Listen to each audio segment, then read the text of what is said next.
नमस्कार साथियों।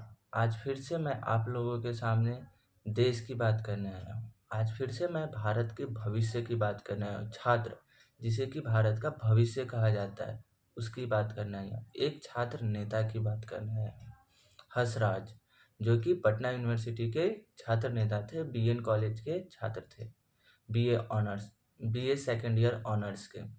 वह जब पटना लॉ कॉलेज से अपना second year BA second year का एग्ज़ाम दे के आ रहे थे, तब उनकी पीट के हत्या कर दी गई।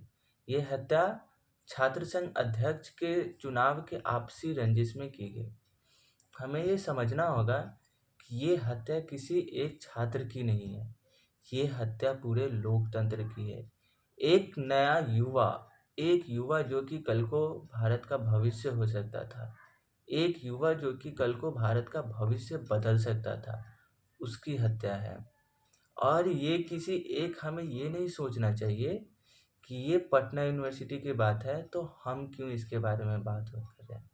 ये कल को हमारे विश्वविद्यालय में भी हो सकता है, कल को ये दिल्ली विश्वविद्यालय में भी हो सकता है।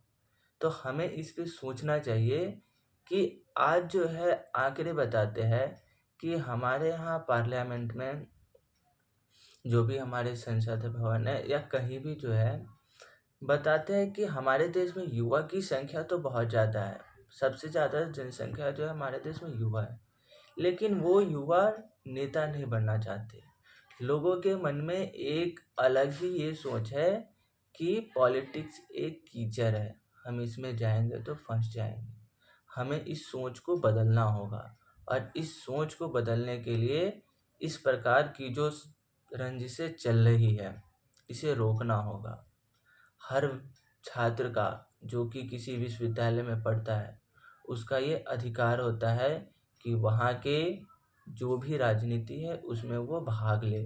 और इस प्रकार जब किसी का करियर शुरू होते ही उसे मार दिया जाता है, उसकी हत्या कर दी जाती है, तो ये एक पूरे लोकतंत्र के लिए बहुत ही शर्मनाक है, और हमें इसके खिलाफ जो है आवाज़ उठाना चाहिए। तो आज के लिए बस इतना ही। Justice for Harshraj. धन्यवाद।